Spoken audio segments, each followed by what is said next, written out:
Welcome to Blue Sky Automotive. This is episode number 4 in this little mini series on this head job. We're working on a 2001 F250. This is the V10. And you can see here, this is the bad side, the passenger side. This is cylinder 1, 2, 3, and it was number 4 that they were having the issue with. And you can see it definitely looks a lot different.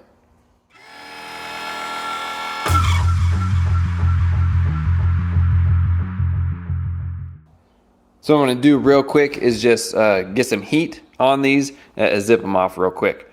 So you can stick around, watch that. There's really not much to see, just some fire and some pow, pow, pow, get them off. And then I'm going to close this valve and do a little water test. Just pour a little water in the exhaust. And it should be tight, right? Airtight, should be watertight. So I'll compare this one with that one. This should be a good seal. This is the knot, so then we can see where it's leaking and just kind of show you that it is leaking. All right, let's do it. Goggles for safety.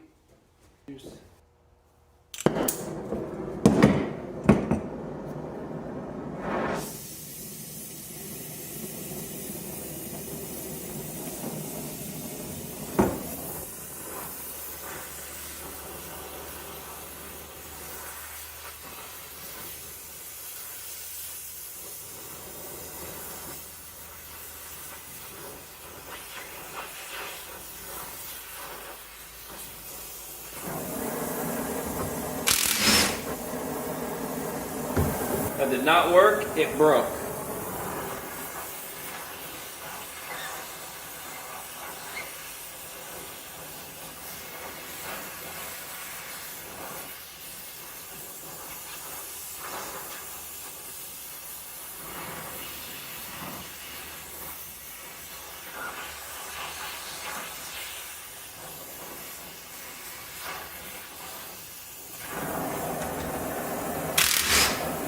That one worked.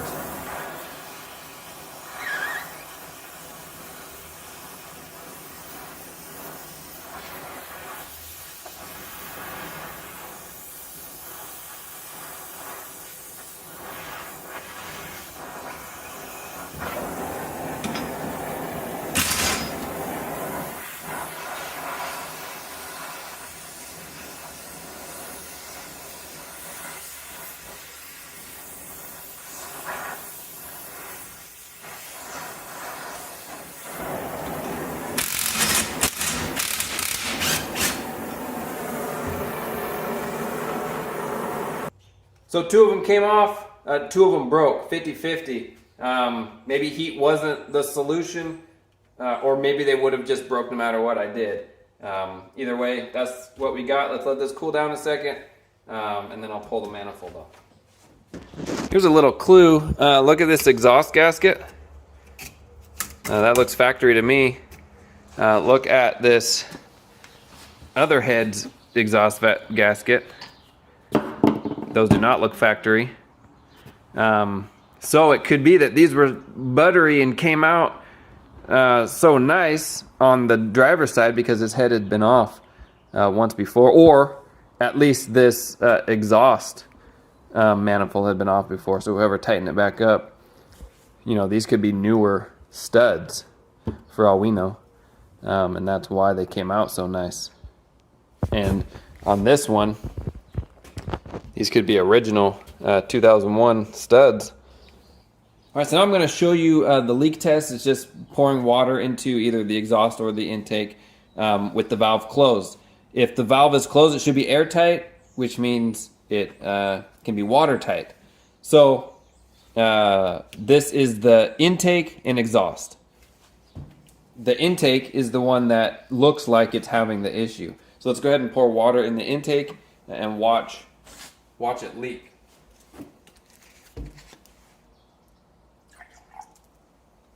You can see it just pouring out.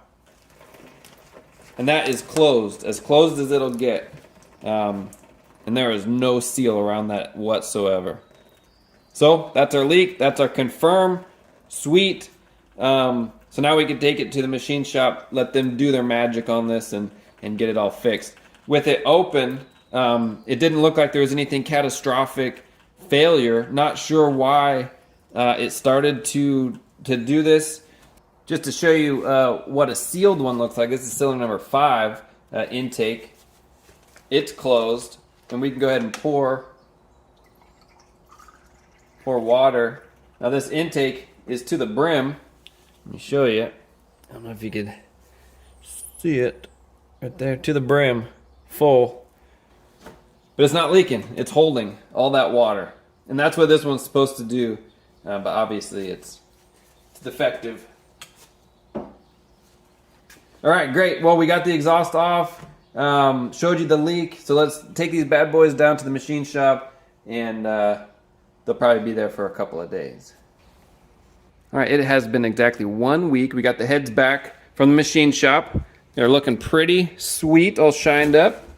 This is the trouble head. So that's the front, 1, 2, 3. This is the one that was giving us trouble. They replaced that valve altogether. All the others didn't need to be replaced. They just got them all cleaned up and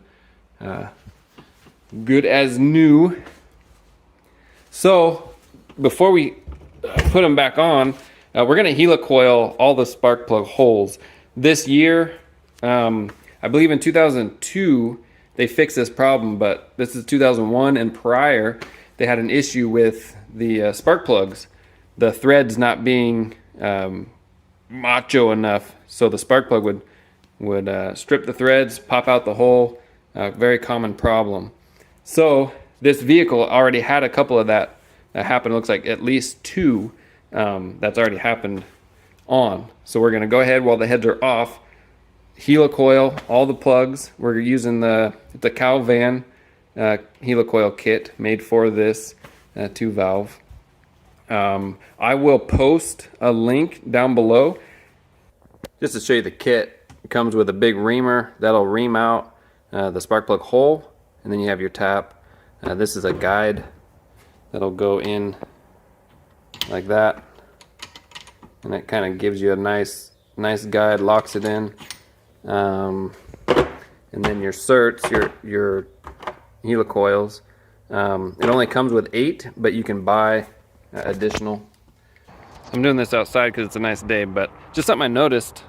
This is the new one that I just put in. This is one that I reamed out but haven't tapped, and this is a normal spark plug hole.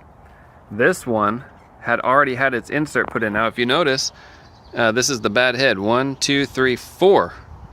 This is the valve that they replaced. Could it be that a shaving or something got in here, and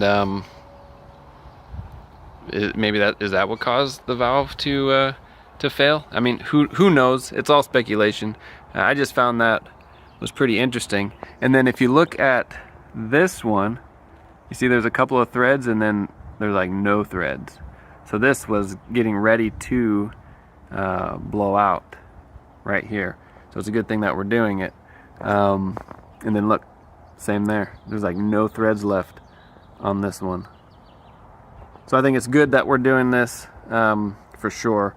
I just found that kind of interesting. That one was already helicoiled, and that was the bad one.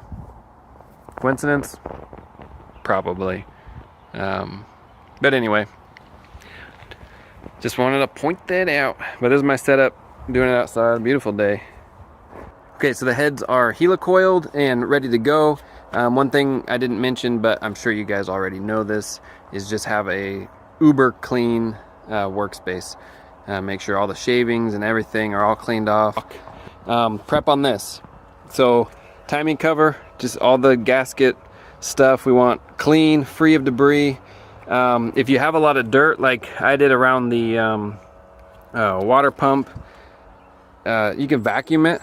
I like to use a vacuum, get as much as possible, and then after you vacuum it, you could drape something over the pump here while you're scraping, so it doesn't get in the oil pan. It's gonna get an oil change anyway, but just, you know, clean. Again, that idea of as clean as possible. Head gaskets come off, scraped as much as possible, and then all the head bolt holes. We don't want any oil in there. We don't want any coolant in there when we torque the head bolts, because that liquid will act like a hydraulic fluid, and it'll feel tight, but it won't be. And then as that fluid, works its way up the threads, it will lose its tension. Let's see what else. Oh, just clean out the inside real good, suck it out, blow it out, whatever you want to do. And then before we put the head on, we'll lubricate the sides of the cylinder walls, because this has been sitting for an entire week. We've been cleaning, we've been spraying cleaner and stuff around, so we definitely want to re-lubricate those cylinders. I think that's like the biggest thing on the block. I'm trying to think. We got the new connector on. We got that one needs to go on still. Getting a new power steering pump. We got the hose on though. Waiting for a hose for the pump, because we're going to replace the pump, and then a couple of hoses. I don't know if you can see that right there. So it doesn't look like it's leaking right now, but preventative on that. I think that's pretty much it. Once you get all your surfaces cleaned up, the heads are ready to go, so we will slap them on tomorrow morning is the plan. It's the end of the day today, so we won't get to it. All right, well, I'm going to see you guys first thing in the morning when we slap these heads on. Thanks for watching. Like, subscribe. If you have any questions, comments, please post down below. We'd love to hear your thoughts. All right, well, see you on the next one.